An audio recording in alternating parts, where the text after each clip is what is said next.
Okay, so I just finished the latest episodes of Love is Blind, and as a black, queer, gender non-conforming person, I have to say Love is Blind is like a nonsensical, heteronormative, capitalistic nightmare.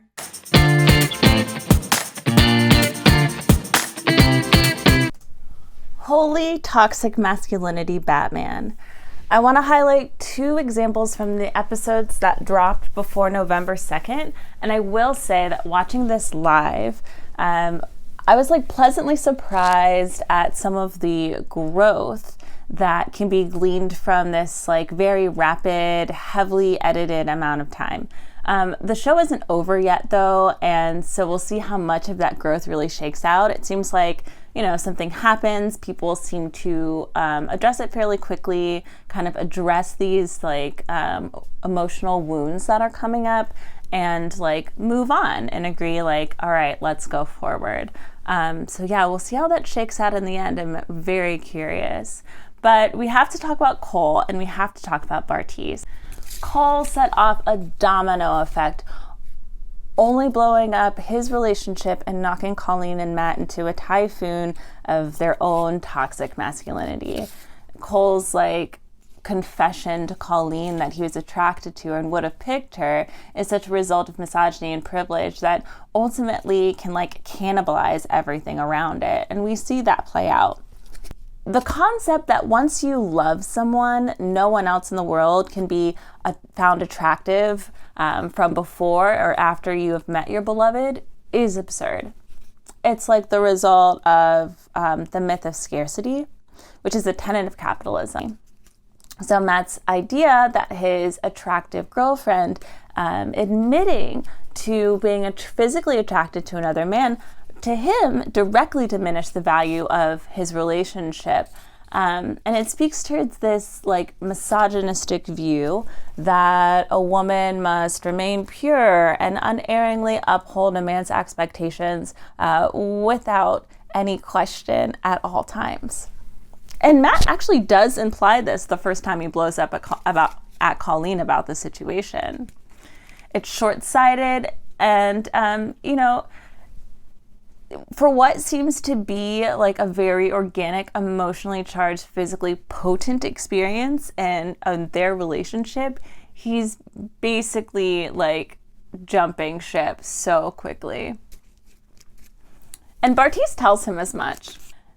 It's almost comical how fragile he is in the experience, but, these like reality TV shows and these heightened experiences, and something so intense like getting married to someone that you dated for 10 days and you're getting married after 4 weeks, that intensity might color his behavior. So, sure. Colleen's response to Cole was polite and truthful, but no one can call it like conniving or untrustworthy.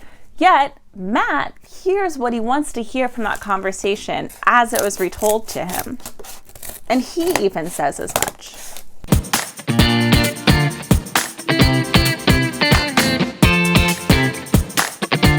Why is this such an issue? Like, what does Love is Blind have to do with capitalism? I've got my weapons all made. I don't know why, but for some reason lately, making cardboard like weapons with uh, for costumes for Halloween is like my favorite thing. They look cheaper than cheap. They look cartoonish. It's fun. It's cute. Highly recommend.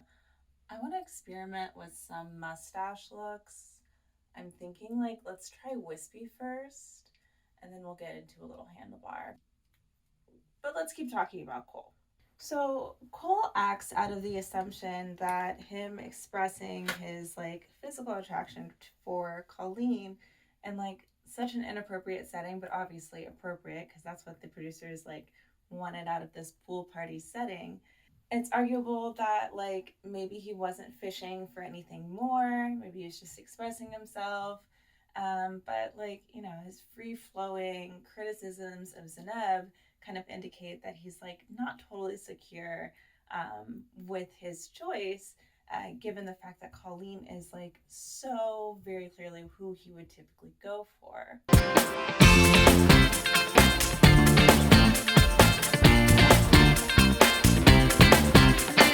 And for Colleen's part, had she been any more than, um, just as sweet and polite as she was and truthful she was being, he probably would have pressed for more. But she's very clearly in love with Matt, and that's a bit sad because he's so very easily swayed by the even notion that someone he loves might play him, which is natural, but it's really just playing out insecurity from his previously stated relationship. So, how does capitalism benefit from the heteroromantic relationships and the nuclear family?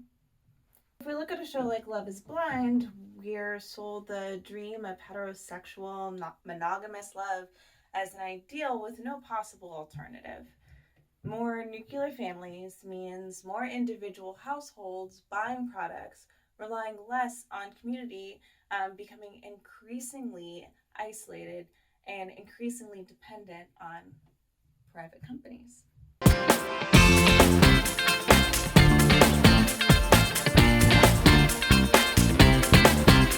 I've watched all 3 seasons of this show, and aside from the disastrous experience between Diamond and Carlton, bisexuality and polyamory, as well as trans and non binary identities, have been erased from the reality of this show.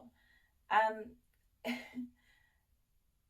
it kind of makes things a little bit more surreal when you have a wider scope of the spectrum of human experience compared to the very limited scope that something like this presents. So, why would it be beneficial for a media to uphold the idea of coupling off under the assumption that resource, i.e., finding a mate, are finite packaged with the very real, very urgent concept of marriage, real marriage, as the ultimate experience in life? The answer is to get people to buy more things. Whether that's stuff to make you more appealing, to attract someone, stuff to court said someone, or stuff to reinforce a bond with that person through largely traditional means, i.e., a diamond is forever and every kiss begins with kiss my ass.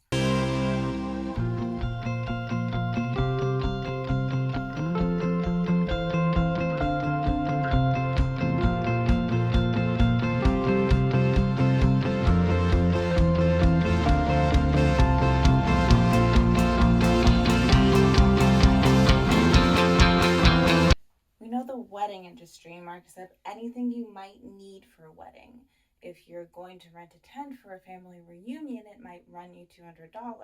But if you're going to rent a tent for a wedding reception, imagine maybe paying 8 times the markup. Whoo! All right, first of all, I did not expect that I personally would own so many jewelry pieces that were pirate adjacent. Like, I feel like it was way too easy for me to like accessorize as a pirate, but I look like your scumbag ex-boyfriend that like is a musician most of the time, but like also has a side hustle as a pirate. And I think that is gender envy for me. Like, I feel like yes, like I think that my like very masculine persona is very scumbag boyfriend. Very scumbag boyfriend. Like, I have some experience with them. I understand the appeal. All right, first item. Most important item for any pirate is a just blousy white shirt, because you want, you're out on a boat, you want to be like billowing, you want to be like, hello, I am here, I am queer, I am flying my little freak flag. So here we are with our billowy white shirt that I got from a Kilo store in Paris. And something that I didn't know about myself was that I just, again, gravitate towards like kind of the most cliche items. Like we were in Europe and I was like, let me buy all of the puppy white shirts I can find. There are at least 4 that I can think of. I love it. I always love the shirt. I would date me and I would have a terrible time. I would be so toxic. I look like the most toxic. Oh no. I guess it's actually really funny that we're talking about toxic masculinity so much because, like, I obviously have experience. I'm actually impressed with myself. I'm actually really intrigued, excited. I might have unlocked something here. But let's talk about Bartiz. I don't know what's going on with Bartiz. I do know that every time I look at him, I think of the main like love interest from the guy from Bridgerton, and they just give off a very similar vibe, and I can't explain it. Pirate pants from the same Kilo store. I wasn't even thinking pirate when I picked them up, and then like walked around with them for a while. My partner was like, pirate pants, and I was like, yeah, they're pirate pants, so we're gonna put them on. Anyway, I want to talk less about him and as a person, and more specifically about the conversation he has with Nancy about his perspective on abortion. So his view reflects like the limited ways in which people who are pro-life that cannot experience pregnancy might like not see ways in which someone who can experience pregnancy might reasonably not want to carry a pregnancy to term. So he's presented with a certain scenario from Nancy that some might feel problematic on its end, and he has a very clear response that he would absolutely not abort a child based on whether or not they would be discovered to have some sort of disability in the womb. When presented with another possible context for an unwanted pregnancy, he admits that it's reasonable for a person to want to get an abortion after one mistake, but you only get one. But then presented with the possibility that mistakes can be outside of one's control or happen multiple times in one lifetime, his stance becomes less rigid. This is because understanding the full spectrum of a person's experience outside of the one that you could never experience means that you cannot pass judgment on what they do with their own body. So they have like opened this really interesting conversation, which obviously his family is very pro-life. He has a very pro-life stance. Nancy very clearly states that anyone should be able to get an abortion at any time for any reason. And so the issue hangs heavily on the backdrop of their relationship and thusly the backdrop of the nation.